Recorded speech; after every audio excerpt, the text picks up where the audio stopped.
adalah data ahli-ahli saya, yang mana saya perlu menyatukannya menjadi satu Excel sahaja. Iaitu langkah pertama, saya perlu copy paste lah. Copy semua ni. Seperti itu. Sorry. Okey. Kemudian seterusnya, apabila saya telah mengumpulkan kesemua data-data ahli saya akan mengubah mereka punya manipulasi ni, okey, variable, yang mana pertama soalannya adalah dalam macam saya akan buat sesuai dengan cara individu yang tugasan individu yang pertama, iaitu SWLS 1, SWLS 2 dan seterusnya lah. Okey. Kemudian kita akan menukarkan jantina ini dengan cara buat macam ni. And then control H, yang mana kita akan menukarkan contoh find what perempuan lelaki dahulu ya. Okay. Lelaki kita akan tukarkan kepada 1. Okay, replace all, dia akan berubah jadi macam ni. And then perempuan kita akan tukarkannya kepada 2. Replace all, okay. Dia akan jadi macam ni lah. Okay, dah siap. Contoh pula kita dah lihat untuk kita adalah dengan cara seperti tadilah, control H. Okay, kita akan tukarkan contoh tahun 1. Tahun 1 kita tukarkan kepada 1. Replace all. Okay, kemudian tahun 2 kita tukarkan kepada 2. Replace all. Tahun 3 kita tukarkan kepada 3. Okay, dan juga tahun 4 kita tukarkan kepada 4.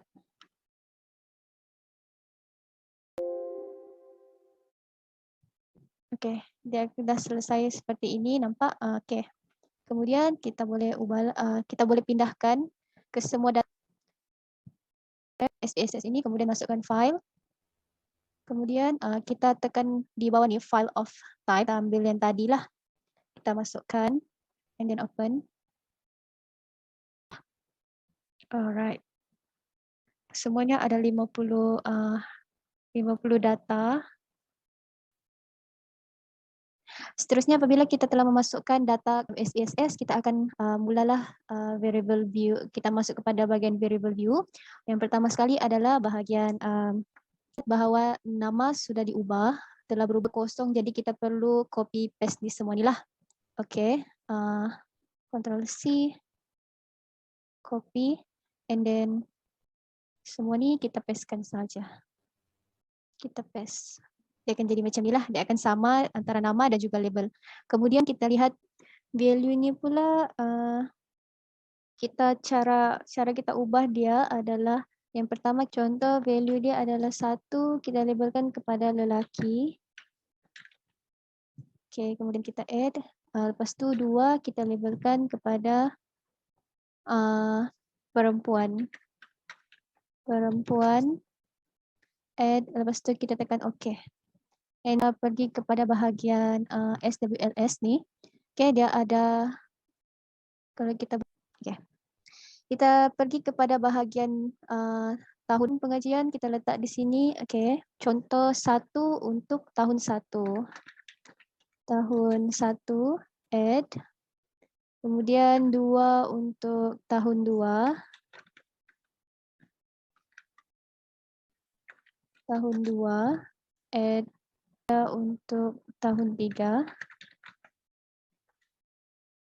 Add dan 4 untuk tahun 4. Add and then kita tekan OK lah. Okay, kemudian kita tengok di bahagian data view dan tahun pengajiannya. Okay, kemudian kita akan letak di sini untuk SWLS ni kita boleh lihat daripada bahagian ini SWLS, di mana kita perlu mengisi di bahagian ini, di bahagian values adalah dengan cara hingga 7 ni untuk sangat tidak setuju, tidak setuju. Okay, kemudian kita pindah kembali. Contoh SWLS ni kita akan letak 1 untuk sangat tidak setuju. Sangat tidak setuju. dia akan jadi macam gitu. Kemudian kita lihat lagi tidak setuju dan sedikit tidak setuju. 2 untuk tidak setuju.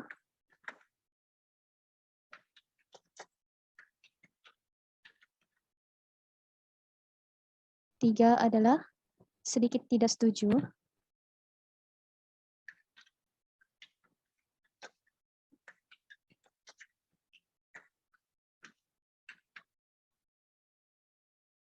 Oke, kemudian 4 kita akan lihat dia sebagai neutral.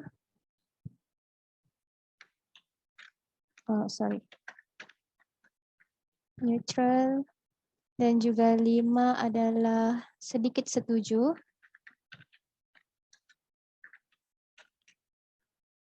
6 adalah setuju. Dan 7 adalah sangat setuju.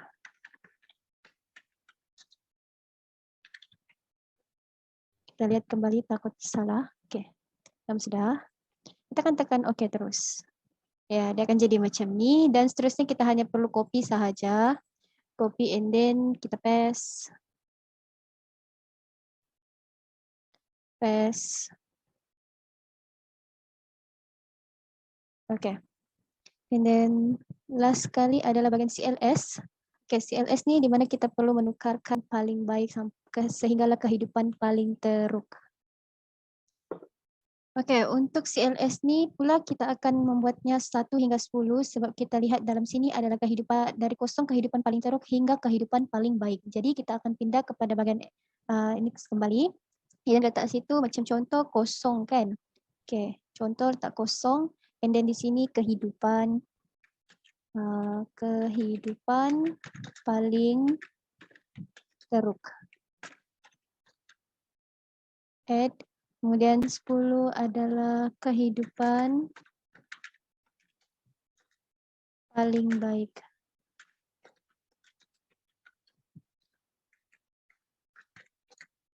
Okay, add. Kita akan cek semula kehidupan paling teruk. Okay, dan sudah kita akan tekan OK. Lepas itu kita bahagian S1. S1 ni kita lihat rekan kepada 0, 1, 2, 3. Tidak langsung, sedikit atau jarang-jarang, banyak atau kerap kali, atau sangat banyak atau sangat kerap. Oke, kita akan ubah dia kembali. Oke, 0 bermaksud, kita lihat kembali, tidak langsung. Tidak langsung. Sangat kerap. Sangat banyak. Atau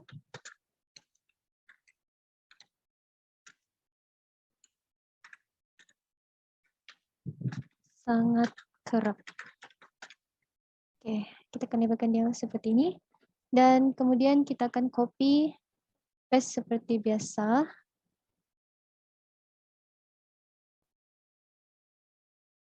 Oke, sudah buat. And then kita akan bahagian missing pula, kita akan labelkannya sebagai 99.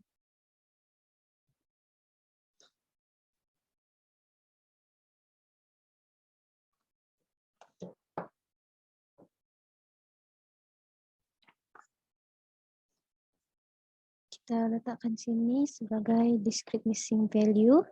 Kita akan letak 99.000. Range low, and then kita akan tekan OK.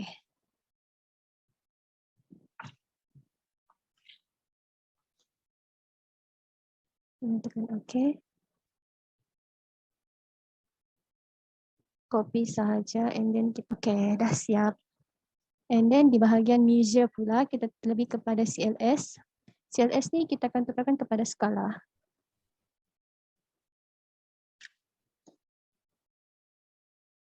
Okay, dan yang lain juga kita akan pada skala. Okay, dah siap, and then kita pergi. Okay, dah selesai. Tahap semuanya. Okay.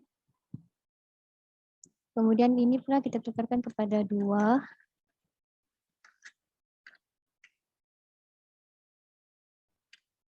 Dia akan otomatik berubah di bahagian missing. Dah selesai. Dan kita boleh lihat di dekat data view. Okey, kita boleh lihat dia sudah berubah kepada titik perpuluhan. Okey, itu sahaja daripada saya. Kita akan sambung dengan penyaringan data 50 orang partisipan. Okay. Masuk kepada data SPSS statistik, kita lihat kepada data view cukup 50 partisipan. Kemudian pergi ke variable view. Kita terus kepada analyze. Kemudian pergi ke descriptive statistik, frequency. Kemudian pindahkan ke semua ni ke variables, jantina, umur, fakulti, program pengajian, tahun pengajian, nama universiti, SWLS 1, 2, 3, 4 dan 5. Kemudian CLLS S1, SE2, D3, E4, D5, S6, E7, S8, E9, D10, S11, S12 kesemuanya kita pindahkan ke dalam variables untuk lihat sama adakah data yang kami kumpul ada missing value ataupun tidak, terdapat sebarang kesalahan ataupun tidak. Kemudian tekan OK,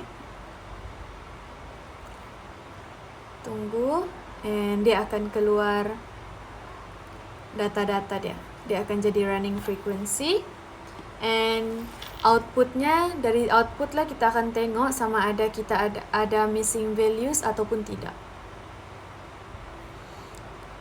So inilah yang akan keluar, dan dari sini kita lihat adalah missing values tiada, kosong, artinya data kami bersih, tiada missing value. Seterusnya pergi ke frequency table. Okay. Betul, jantina ada 50 memandangkan partisipan kami adalah 50 orang. Okay. Fakulti pun betul, langsung tiada kesalahan. Okay, kita teruskan dengan pengajian, tahun pengajian, nama universiti, soalan-soalan.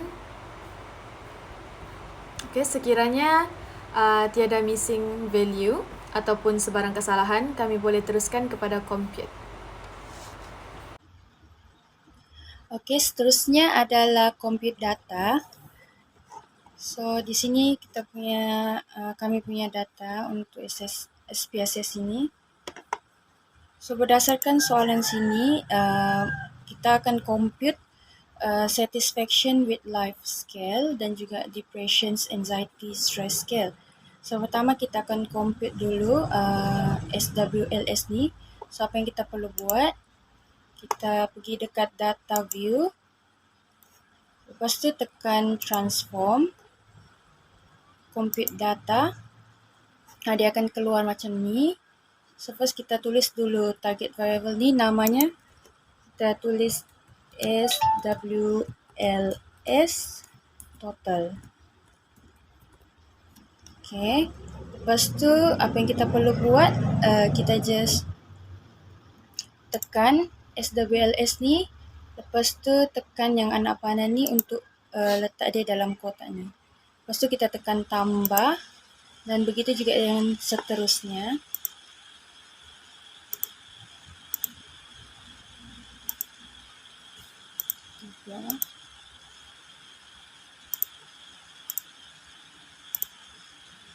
Lima. Okey, habis semua sudah dikasih pindah. Kita just tekan OK je. Okey, dia akan keluar dekat sini. Paling ujung sini. Ini tadi data yang kita compute. Okey. Okay, seterusnya kita akan compute untuk depression anxiety stress scale. So pertama kita akan compute dulu untuk kemurungan yang ada perkataan D. Dia sama juga tadi, macam tadi kita tekan transform, compute variable. First, untuk seterusnya kita reset dulu. Lepas tu kita tulis kemurungan.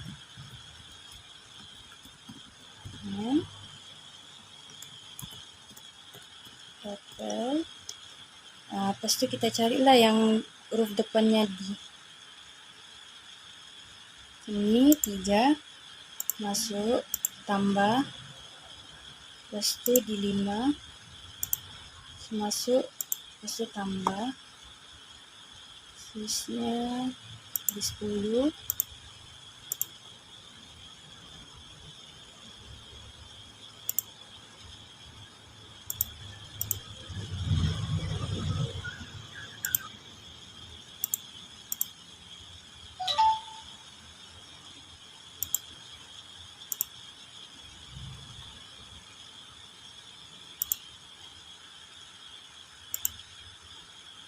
Okey, habis semua sudah dipindahkan, kita tekan OK je. Dia akan keluar juga sama macam tadi dekat sini. Lepas tu kita buat lagi yang seterusnya, iaitu kebimbangan yang ada huruf A depannya. Kita buat macam tadi juga. Reset dulu. Kita tulis kebimbangan total. Jadi kita cari yang ada huruf A depannya. Ini kita kasih pindah, lepas tu tambah.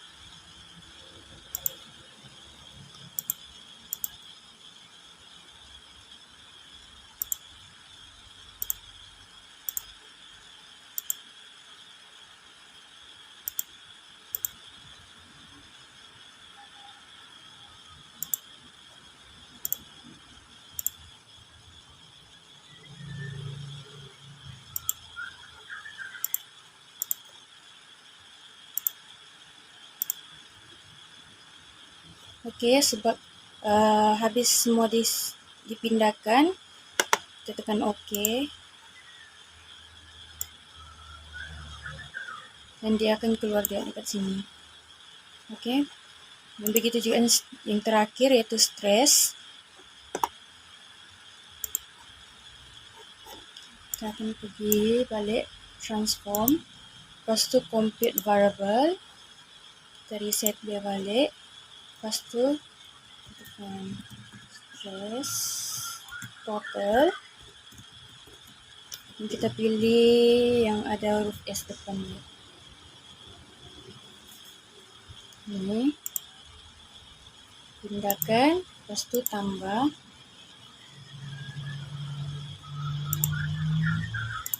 Pindahkan, tambah.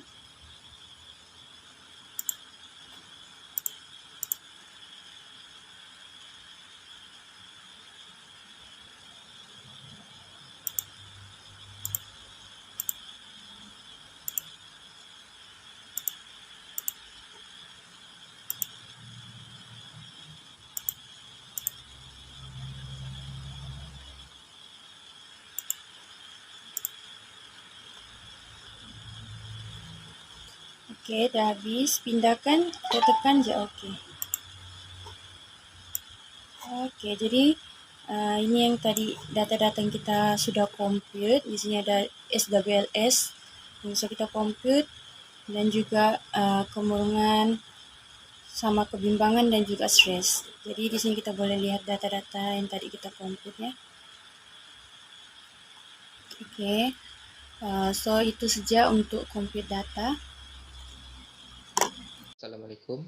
Saya Khairul Kalumpang akan menjelaskan mengenai cara menganalisis data deskriptif lah. Okey. Untuk bahagian deskriptif kita perlukan item, ada beberapa item yang untuk kita jadikan output, iaitu pertama sekali jantina, umur, fakulti, program pengajian, tahun pengajian, dan nama universiti. Okey, langkah pertama yang kita perlu buat ialah klik analyze. Selepas itu kita pergi descriptive statistik and klik frekuensi. Okey, macam yang saya kata sebelum tadi, kita perlukan item jantina. Kita boleh klik 2 kali ataupun kita klik bagian putih and then kita tekan ini. Okey, kita pindahkan ke sebelah lah. Okey. Seterusnya kita perlukan ialah program pengajian, tahun pengajian dan nama universiti. Okey. Selepas selesai kita pindahkan semua ke sebelah kanan, kita klik bagian statistik. Okey. Bagian ini kita klik quartiles. Selepas itu kita lihat pada central tendency, kita klik mean, median dan mode. Bagian dispersion pula, kita klik standard deviation, variance, range, minimum dan maximum. Okey, yang ini kita biarkan saja. Lepas itu kita klik continue. Selepas itu kita klik chart. Okey, di sini ada 3, iaitu bar chart, pie chart dan histogram. So kita pilih histogram lah. Klik histogram and then kita klik yang show normal curve on histogram. Okay, selepas itu kita klik continue. Okey, setelah semua kita buat, statistik kita sudah buat, chart, lepas itu data, kita sudah pindahkan begini, lepas itu kita tekan OK je. Kita tunggu. Okey, kita boleh nampak ini ialah kekerapan secara keseluruhan. Kita boleh lihat sini, jantina, umur, fakulti, program pengajian, tahun pengajian dan nama universiti. Okey, ini pula frekuensinya. Kekerapan jantina kita boleh lihat, dia punya persen pun di sini kita boleh lihat, lelaki sebanyak 42% dan perempuan ialah 58%. So semuanya 100% lah. Kita boleh lihat umur masing-masing dengan persen dia. Fakulti pun kita boleh lihat masing-masing dengan persen dia. Dan program pengajian pun sama juga, masing-masing dengan persen dia, berapa peratus, tahun pengajian dan nama universiti lah. Okey, bagian histogram pula, kita boleh lihat kekerapan yang paling tinggi ialah bagian perempuan lah tadi. Perempuan kalau tidak saya kan, perempuan paling tinggi tadi. So kekerapan yang perempuan yang paling tinggi lah. Setelah lelaki diikuti lelaki yang paling kurang sikit. Okey, kita boleh lihat beda umur, tahun pengajian, itu je lah. Okey, selesai untuk bahagian deskriptif. Seterusnya saya akan menjelaskan bagaimana kita mengeluarkan output ujian T-sampel bebas. Pertama sekali adalah kita perlukan ialah data-data yang sudah komput. Macam yang saya tunjukkan ni ialah data-data yang sudah dikomput. Kita boleh tengok total SWLS, total kemurungan, total kebimbangan dan total stres. Okey, tapi kita hanya perlukan total kemurungan, total kebimbangan dan total stres sahaja. Okey, mula-mula sekali kita klik analyze, kemudian kita pergi compare means, kita klik independent sample t-test. Okey, untuk bahagian jantina kita letakkan di grouping variable. Lepas itu kita tekan define group. Okey, 1 untuk mewakili lelaki dan 2 untuk mewakili perempuan. So kita klik continue saja. Okey, untuk apa kita meletakkan di test variable? Di test variable, macam saya cakapkan tadi, kita hanya perlukan ialah total kemurungan, total kebimbangan dan total stress. Okey. Okay, setelah itu kita tekan option, kita pastikan apa confidence interval percentage dia ialah 95%. Okey, maksudnya betul lah. Kita klik continue saja, and then setelah itu kita hanya tekan OK. Okey, ini ialah kita punya output ujian T-sampel bebas. Okey, kita boleh tengok situ kemurungan, kebimbangan dan total stress. Okey, kita boleh tengok ya. So itu sahaja daripada saya. Sekian, terima kasih. Assalamualaikum warahmatullahi wabarakatuh dan salam sejahtera. Saya Muhammad Idris bin Muhammad Hairi, nombor metrik BP2011-0330. Saya akan teruskan pembintangan kumpulan kami dengan bahagian seterusnya, yakni bahagian regresi.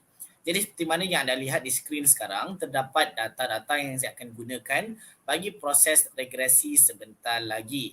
Tetapi pertama sekali, kita perlu tentukan IV dan DV terlebih dahulu. Jadi kumpulan kami telah meletakkan stres, kemurungan dan kebimbangan sebagai IV, manakala Satisfaction with Life Scale ataupun SWLS sebagai DV.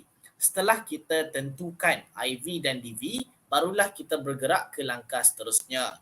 Kita pergi ke Analyze, pilih Regression. Kalau kita lihat di sini ada banyak pilihan, antaranya Automatic Linear Modeling, Linear, Curve Estimation, Partial Least Square dan banyak lagi. Kita pilih Linear. Okay. Seperti mana yang telah saya terangkan, DV kita adalah SWLS. Jadi di dependent ini, kita masukkan SWLS kita. Di independent, kita masukkan IV kita. Yang pertama stres, yang kedua kebimbangan, dan yang ketiga kemurungan. Setelah kita masukkan semua, baru kita bergerak ke statistik. Pastikan regression coefficient kita estimate, dan di bahagian ini kita settingkan di model fit. Kemudian kita tekan continue. Kita beralih pula ke plots. Okey. DY kita masukkan ZRESID, manakala DX kita masukkan ZPRED. Untuk standardized residual plots, kita pilih histogram dan normal probability plot. Dan kita tekan continue.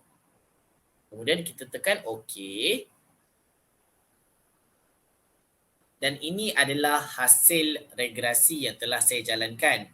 Untuk kita kenal pasti sama ada kajian kita ini ada signifikan ataupun tidak, kita akan melihat kepada output coefficient kita. Okey, kalau kita lihat di output coefficient sekarang, ketiga-tiga IV kita ada nilai masing-masing. Okey, untuk stres nilainya seperti mana yang kita lihat di sini, kebimbangan terdapat nilainya tersendiri dan begitu juga kemurungan. Pun begitu, untuk melihat sama ada IV kita ada signifikan ataupun tidak, kita akan menilai kepada nilai-nilai di sini. Okey, kalau kita tengok IV stres kita, nilainya 0.508. Untuk kebimbangan, nilainya 0.313. Dan untuk kemurungan, nilainya 0.948. Jadi untuk IV itu memiliki signifikan terhadap DV, nilainya perlulah kurang daripada 0.05. Pun begitu kalau kita lihat di sini, nilai ketiga-tiga IV kita melebihi 0.05. Maksudnya IV kita tidak signifikan dengan DV, sekaligus membuktikan bahawa stres, kebimbangan dan kemurungan tidak memberi apa-apa ataupun sebarang kesan terhadap satisfaction with life scale. Jadi saya rasa itu sahaja pembintangan dari saya. Terima kasih.